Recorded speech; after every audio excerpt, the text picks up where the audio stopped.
नमस्कार, आप देख रहे हैं न्यूज़ 18 का डिजिटल प्लेटफॉर्म और मैं हूं आपके साथ जागृति खंतवाल।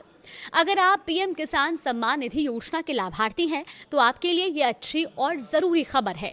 सरकार अब ये सुनिश्चित करने में जुट गई है कि योजना का फायदा सही और ज़रूरतमंद किसानों तक बिना किसी गड़बड़ी के पहुंचे और इसी दिशा में पीएम किसान योजना की आगामी 23वीं किश्त को लेकर कुछ नए और सख्त नियम लागू किए गए हैं। सरकार का कहना है कि इन बदलावों का मकसद ईमानदार और पात्र किसानों को सुरक्षित और पारदर्शी तरीके से लाभ पहुंचाना है। दरअसल प्रधानमंत्री नरेंद्र मोदी और उनकी सरकार ने पीएम किसान सम्मान निधि योजना को लेकर बड़ा अपडेट जारी किया है और अब योजना के तहत सिर्फ उन्हीं किसानों को अगली किश्त मिलेगी जिन्होंने कुछ जरूरी प्रक्रियाएं पूरी कर ली हों। यानी सरकार अब रिकॉर्ड को पूरी तरह साफ और अपडेट करना चाहती है ताकि किसी भी तरह के फर्जीवाड़े, गलत भुगतान या डिजिटल फ्रॉड को रोका जा सके। और इस पूरे अपडेट में सबसे ज्यादा जरूरी बात EKYC को लेकर है। सरकार ने साफ निर्देश दिए हैं कि जिन किसानों ने अभी तक अपने खाते की EKYC प्रक्रिया पूरी नहीं की है, उन्हें 23वीं किश्त मिलने में दिक्कत आ सकती है। इसीलिए किसानों को सलाह भी दी जा रही है कि वो जल्द से जल्द अपनी EKYC पूरी कर लें। सरकार का मानना है कि EKYC से असली लाभार्थियों की पहचान आसान होगी और योजना का पैसा सीधे सही किसान के खाते में पहुंचेगा। और यही वजह है कि इस बार प्रशासन इस प्रक्रिया को लेकर बेहद गंभीर है। इसके साथ ही लैंड सीडिंग यानी जमीन के रिकॉर्ड का सरकारी दस्तावेजों से वेरिफिकेशन भी जरूरी कर दिया गया है। अगर किसी किसान की जमीन का रिकॉर्ड पीएम किसान अकाउंट से लिंक नहीं है तो उसका नाम लाभार्थियों की सूची में अपडेट नहीं हो पाएगा और इसीलिए किसानों के लिए ये जरूरी हो गया है कि वो अपनी जमीन के दस्तावेज सही तरीके से लिंक करवा लें।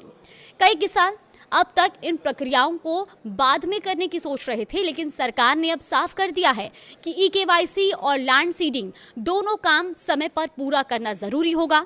अच्छी बात यह है कि इन प्रक्रियाओं को पूरा करके किसान अपनी अगली किश्त सुरक्षित कर सकते हैं। सरकार अब योजना में पारदर्शिता बढ़ाने पर भी खास ध्यान दे रही है।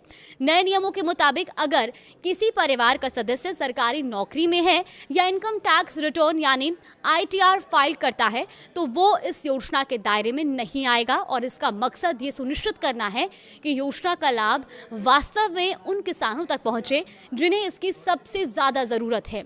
इसके अलावा सरकार फर्जी दस्तावेजों या गलत जानकारी के जरिए योजना का फायदा उठाने वाले लोगों की पहचान के लिए विशेष ऑडिट भी चला रही है और ऐसे मामले में कार्रवाई भी की जा सकती है और गलत तरीके से ली गई पुरानी किश्तों की रिकवरी भी हो सकती है।